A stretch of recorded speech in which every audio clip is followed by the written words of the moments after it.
Hello everybody, welcome back. I am B-Erick, your host, and today I'm gonna hear the review. Sorry, I'm gonna review SmackDown Live. I think SmackDown Live was, better of the two. Between Raw and SmackDown, SmackDown definitely won this week. I feel like SmackDown always delivers. The only time SmackDown was kind of bad was like in the beginning of the Superstar shakeup. Nope, I'm wrong. Not the Superstar shakeup. The draft. After the draft, they did the draft. SmackDown was kind of bad for like a whole month. It was just bad, and then they eventually got the momentum going, and ever since I feel like SmackDown's been getting the upper hand on Raw. Raw's just been they had a few good shows, but lately it's just been sucking. So SmackDown's been better. We open up with the with the woman speaking towards the camera, saying why they're gonna win tonight for their big fatal 5-way match. But we'll get to that later. We go to the ring as Kevin Owens does his Kevin Owens highlight reel. He he introduces Shinsuke Nakamura. Now they call him the artist. I don't know why they call him the artist. I mean, I kind of guess why, but I don't know. It doesn't seem right. It doesn't seem right to call Shinsuke Nakamura the artist. I feel like it's a lot better to call him the King of Strong Style because that's what he does. He does, or I feel like that should be his gimmick, the King of Strong Style. He should like stand out from the rest. But anyway, counts Shinsuke, and he's really over with the crowd. The crowd's over there singing his theme song. It's pretty good. So Kevin Owens trash talks Shinsuke. Shinsuke, before he could even say a word, Corbin comes out. He trash talks Kevin Owens and Shinsuke.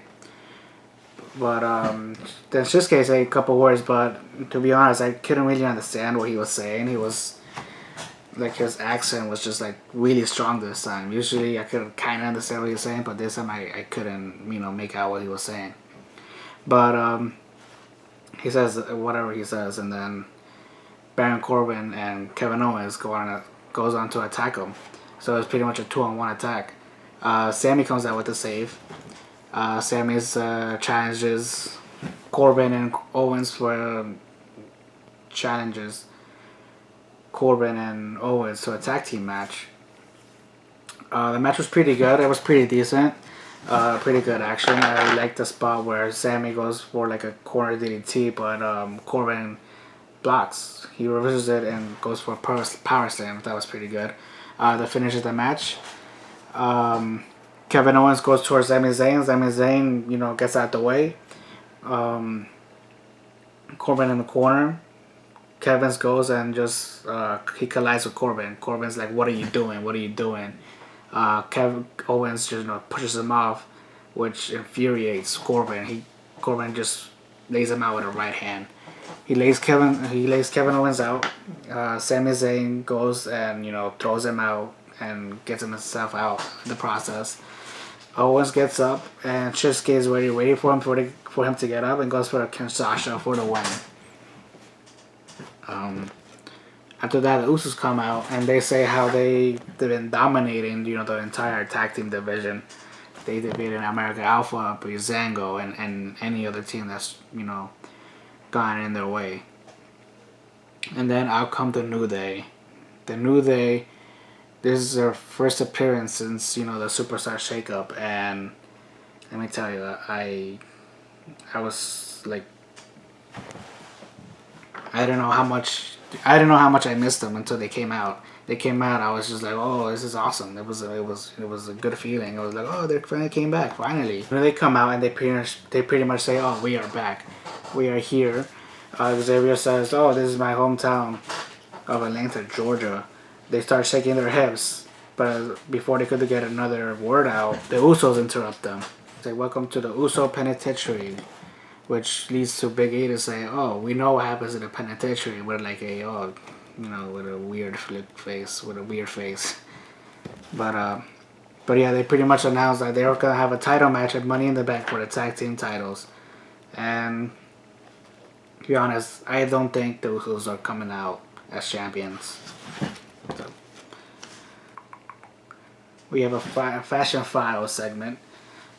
Again, you know, Breezango killed it. It was just amazing. It was pretty good. Their office is trash, so they're trying to figure out who it was. Tyler Breeze dressed up as a woman, which is which is kind of weird. But ultimately, they say the Colognes did it, so they go on to face the Colognes later on tonight. Later on the night. Sorry.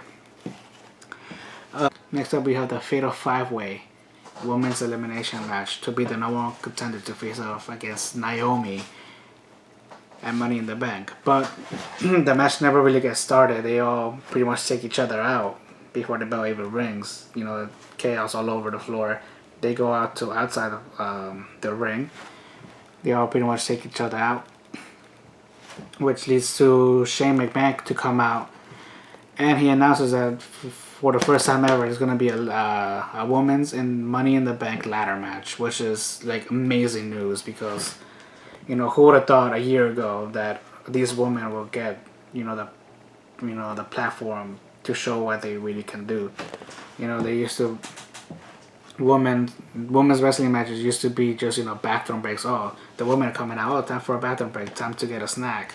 Now they're not. Now they're like a, you know, can't miss action, which is pretty good, and I think it's, you know, job well done by, you know, WWE. I'm really happy for these women because they get to show off what they can do, like I said earlier, which is pretty good. I'm really happy for them. So, hooray! Now, next up, we have the Breezango versus the Colognes.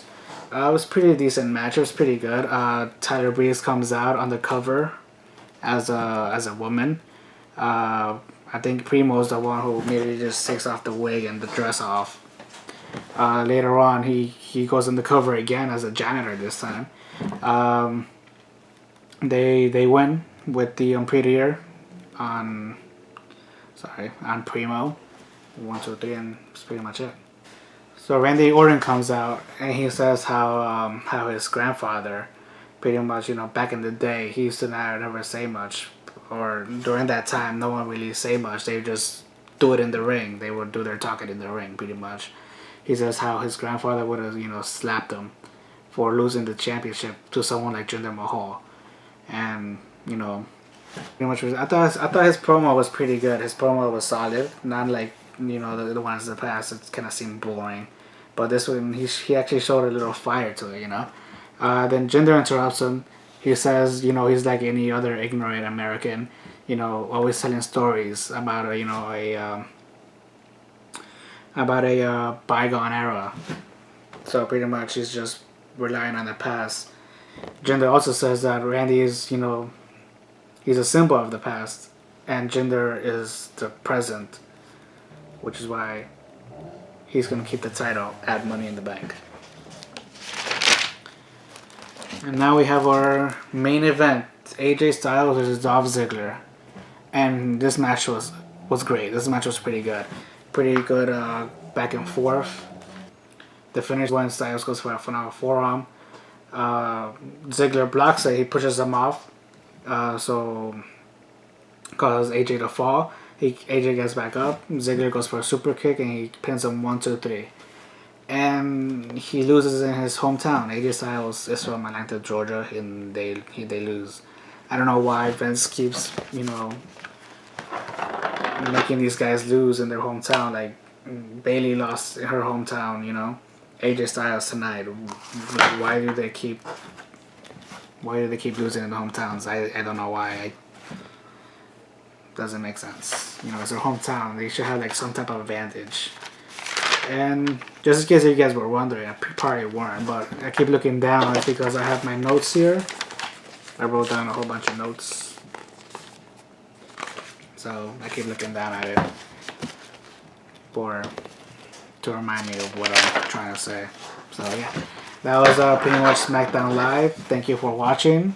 Hope you guys enjoy this video. Please share, like, and subscribe. Follow me on Twitter at B_Erick, ERICK 5. And thank you for watching. Until next time, thank you.